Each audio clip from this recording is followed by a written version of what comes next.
ഇനി കൊച്ചി കോർപ്പറേഷനിലേക്ക്. കൊച്ചി കോർപ്പറേഷനിലെ LDF സ്ഥാനാർത്ഥി പട്ടികയിലെ സെലിബ്രിറ്റിയാണ് ശശികല. രവിപുരം 10ാം വാർഡിൽ നിന്ന് 2ാം തവണയാണ് ശശികല ജനവിധി തേടുന്നത്. സിറ്റിംഗ് കൗൺസിലർ കൂടിയായ ശശികല തന്റെ നേട്ടങ്ങൾ എണ്ണിപ്പറഞ്ഞാണ് പ്രചാരണത്തിനിറങ്ങുന്നത്. കൊച്ചി കോർപ്പറേഷൻ സ്ഥാനാർത്ഥി പട്ടികയിലെ സെലിബ്രിറ്റിയാണ് ഇന്ന് എന്നോടൊപ്പം ചേരുന്നത്. രവിപുരം 10ാം വാർഡിലെ LDF സ്ഥാനാർത്ഥി ശശികല. ആളൊരു കഥകളി കലാകാരിയും കൂടിയാണ്. ചേച്ചി സ്വാഗതം. എങ്ങനെയുണ്ട് തെരഞ്ഞെടുപ്പിന്റെ ഈ ഒരു പ്രചാരണം? പ്രചാരണം നല്ല ചൂട് പിടിച്ചു പോകുന്നു. ഇന്ന് വൈകുന്നേരം എന്റെ കൺവെൻഷനാണ്. നാളെ മുതൽ വളരെ ചാർട്ട് ചെയ്തുകൊണ്ട് നമ്മൾ വളരെ ചിട്ടയായ പ്രവർത്തനത്തിലേക്ക് കടക്കുകയാണ് ഇനിയുള്ള ദിവസങ്ങളിൽ. ഈ ഡിവിഷൻ എന്ന് പറയുന്നത് ഞാനിപ്പോ ഈ കഴിഞ്ഞ കൌൺസിലിലെ അംഗമായിരുന്നു. ഈ ഡിവിഷനെ തന്നെയാണ് പ്രതിനിധീകരിച്ചത്. അപ്പൊ ഇവിടുത്തെ ആൾക്കാരുടെ എന്നോടുള്ള ഒരു സ്നേഹം, അല്ലെങ്കിൽ അത് രാഷ്ട്രീയത്തിലതീതമായി ജാതി മതങ്ങൾക്ക് ഭേദമായി അങ്ങനെ ഒരു പ്രത്യേക തരത്തിൽ ആൾക്കാർ എന്നെ ചേർത്ത് പിടിച്ചിരിക്കുകയാണ്. അത് തന്നെയാണ് പാർട്ടി രണ്ടാമത് നിശ്ചയിച്ചപ്പോൾ ഈ ജനറൽ ഡിവിഷനിൽ ഞാൻ ഫീൽഡ് ചെയ്യാനുള്ള ഒരു കാരണം. അത് തന്നെയാണ് ഏറ്റവും വലിയ പ്രത്യേകതയും. കഴിഞ്ഞ പ്രാവശ്യം സ്വതന്ത്രയായിട്ടാണ് മത്സരിച്ചത്. പക്ഷെ ഇത്തവണ പാർട്ടി തന്നെ ജനറൽ സീറ്റ് തന്നിരിക്കുകയാണ്. അതിന്റെ ഒരു സന്തോഷം ഇരട്ടിയല്ലേ? തീർച്ചയായിട്ടും. കഴിഞ്ഞ പ്രാവശ്യം ഞാൻ LDFന്റെ സ്വതന്ത്ര സ്ഥാനാർത്ഥിയായിരുന്നു. ഇത്തവണയും LDF സ്വതന്ത്ര സ്ഥാനാർത്ഥിയാണ്. പക്ഷെ പാർട്ടിയെ സംബന്ധിച്ച് വേണമെങ്കിൽ ഇതൊരു ജനറൽ സീറ്റാണ്. ഇവിടെ പുരുഷന്മാരെ ഫീൽഡ് ചെയ്യിക്കാം. പാർട്ടി ഒന്നായി എടുത്തൊരു തീരുമാനമാണ് ഈ ജനറൽ സീറ്റിൽ ഞാൻ തന്നെ ഫീൽഡ് ചെയ്യട്ടെ എന്നുള്ളത്. അത് വലിയൊരു ആഹ്ലാദമാണ്. കാരണം എന്താ വെച്ചാൽ സാധാരണ ജനറൽ സീറ്റിൽ അങ്ങനെ സ്ത്രീകൾ വരേണ്ട ഒരു ആവശ്യമില്ല. പുരുഷന്മാർക്ക് മത്സരിക്കാനുള്ള ഒരു സാഹചര്യം ഉള്ളതാണ്. അപ്പൊ എന്റെ കഴിഞ്ഞ 5 വർഷത്തെ പ്രവർത്തനത്തെ അത് പാർട്ടി കൃത്യമായി വിലയിരുത്തിയിട്ടുണ്ടെന്നുള്ളതാണ് അതിനുള്ളൊരു അർത്ഥം. ഒപ്പം തന്നെ ഒരു സെലിബ്രിറ്റിയാണ്, സിനിമാ താരമാണ്. അപ്പൊ ഇപ്പൊ ഇവിടെ എത്തുന്ന വോട്ടർമാരിലേക്ക് എത്തുമ്പോ ആ ഒരു ഇതുണ്ടല്ലോ, ആ ഒരു സിനിമാ വിശേഷങ്ങളൊക്കെ ചോദിക്കാറുണ്ടോ? തീർച്ചയായിട്ടും. അത് ആദ്യം ഫീൽഡ് ചെയ്യുമ്പോഴായിരുന്നു. ഇപ്പൊ ഞാൻ അവർക്ക് ശീലമായി. അപ്പോ അവർക്കറിയാം ഞാനൊരു കലാകാരിയാണ്, സിനിമയിൽ അഭിനയിക്കാറുണ്ട്, പരസ്യ ചിത്രങ്ങളിൽ പ്രോഗ്രാം ചെയ്യാറുണ്ട്. അപ്പോൾ എന്നെ സംബന്ധിച്ച് അവർക്ക് നല്ല കൃത്യമായ ബോധമുണ്ട് ഞാൻ എന്തെല്ലാം ചെയ്യുന്ന ഒരാളാണ് എന്നുള്ളത്. പിന്നെ കലയും ഇതും എങ്ങനെ കൊണ്ടുപോകുന്നു മാഡം എന്ന് പലരും എന്നോട് ചോദിക്കാറുണ്ട്. അപ്പോൾ കല ഈശ്വരന്റെ വരദാനമാണ്. നമുക്ക് ഒരു പൈസ കൊണ്ടും വാങ്ങാൻ പറ്റാത്തൊരു സാധനം കല മാത്രമേ ഉള്ളൂ. അത് ഈശ്വരൻ അനുഗ്രഹിച്ച് തന്നൊരു ആളാണ് ഞാൻ. അതിൽ ഒരുപാട് സന്തോഷം എനിക്കുണ്ട്.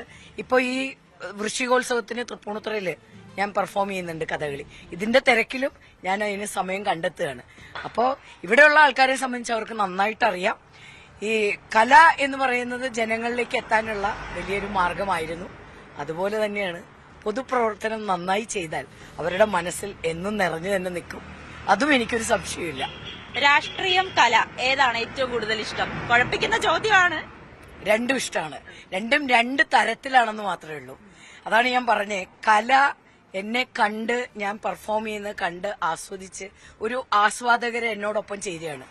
ഇവിടെ എന്റെ പൊതുപ്രവർത്തനത്തില് ഞാൻ ചെയ്തിട്ടുള്ള 5 വർഷത്തെ പ്രവൃത്തികൾ കണ്ടിട്ട് ഞാൻ അവരുടെ സ്വന്തമായി മാറുകയാണ്. അപ്പൊ രണ്ടും ശരിക്കും പറഞ്ഞ ഒരു ഹരം തന്നെയാണ്.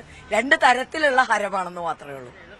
ഇനി എന്താണ്, ഇനി ഇപ്പോൾ സ്ഥാനാർത്ഥിയായി ഇനി വിജയിച്ചു വന്നാൽ എന്തൊക്കെയായിരിക്കും ഈ വാർഡിന് വേണ്ടി ചെയ്യുന്നതിന് എന്തൊക്കെ പ്ലാനുകളാണ്, എന്തൊക്കെ പദ്ധതികളാണുള്ളത്? വാർഡിൽ കുറെ കാര്യങ്ങൾ ശരിക്കും ചെയ്തു. ഒരു കൌൺസിലർ 6 വീട് വെച്ചു കൊടുക്കുക എന്ന് പറഞ്ഞാൽ ചെറിയൊരു കാര്യമല്ല. ഈ ഡിവിഷനിൽ സാധാരണക്കാരായ 6 പേരെ കണ്ടെത്തി പലരുടെയും സഹായത്തോടുകൂടി 6 വീട് വെച്ച് കൊടുക്കാൻ പറ്റി. അത് വലിയൊരു കാര്യമാണ്. ബ്രഹ്മപുരം കത്തിയപ്പോ കൊച്ചി നഗരസഭ പ്ലാസ്റ്റിക് തരംതിരിക്കുന്നതും ഫുഡ് വേസ്റ്റ് തരംതിരിക്കുന്നതുമായ ഒരു നിയമം കൊണ്ടുവന്നപ്പോൾ ഞാൻ ഏറെക്കുറെ 410ഓളം ഫുഡ് വേസ്റ്റ് മാനുവർ ആക്കുന്ന ബിന്ന് ഫ്രീ ആയിട്ട് ഇവിടെ ഡിവിഷനിൽ കൊടുത്തു പലർക്കും. അതുപോലെ തന്നെ ആദ്യത്തെ RRF നഗരസഭയുടെ വന്നത് കൊച്ചി കോർപ്പറേഷന്റെ സ്ഥലം കണ്ടെത്തി. ആ സ്ഥലം കണ്ടെത്തി ഞാൻ മേയറെ അറിയിച്ചു ഇവിടെ ഒരു RRFന് സാധ്യതയുണ്ടെന്ന്.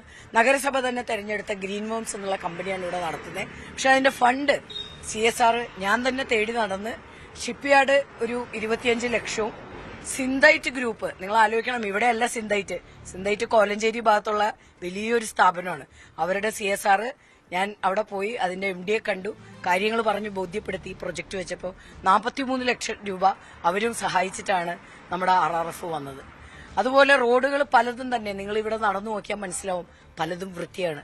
വേസ്റ്റ് എവിടെയും ഡംപ് ചെയ്യുന്നില്ല. ഈ അടുത്ത് ചെയ്തതാണ് നമ്മൾ CSR ഉപയോഗിച്ചുകൊണ്ട്, അതായത് കോപ്പറേറ്റീവ് സർവീസ് സൊസൈറ്റി ഇവിടെ മാണിക്കത്ത് റോഡിലുണ്ട്, അവരുടെ CSR ഉപയോഗിച്ചുകൊണ്ടാണ് ഏറെക്കുറെ 30ഓളം ക്യാമറ ഇൻസ്റ്റാൾ ചെയ്തുകൊണ്ടിരിക്കുകയാണ്. ഈ ഡിവിഷനിൽ തന്നെയുള്ള RR ഇലക്ട്രോണിക്സ് രാമേന്ദ്രൻ അവരാണ് ദിവാൻസ് കേബിൾ, അവരാണ് ഇതിന്റെ ഫൈബർ നെറ്റ്വർക്ക് ഫ്രീ ആയിട്ട് ചെയ്യുന്നത്. അപ്പോൾ രവിപുരം ഡിവിഷൻ ക്യാമറ കണ്ണിൽ ആവാൻ പോവാണ്. ഇനി 13ഓളം ക്യാമറ വെച്ച് കഴിഞ്ഞു, ബാക്കി പണി നടന്നുകൊണ്ടിരിക്കുകയാണ്. അപ്പൊ അങ്ങനെ ഒരുപാട് കാര്യങ്ങൾ ചെയ്തു. പക്ഷെ എന്നാലും ഇനി എനിക്ക് വലിയൊരു മോഹമാണ്. ഇവിടെ നഗരസഭയുടെ സ്ഥലം കുറവാണ് ശരിക്കും പറഞ്ഞ. പക്ഷെ ഇപ്പോൾ ഡിവിഷൻ അങ്ങോട്ടും ഇങ്ങോട്ടും കുറച്ച് കൂടിയിട്ടുണ്ട്.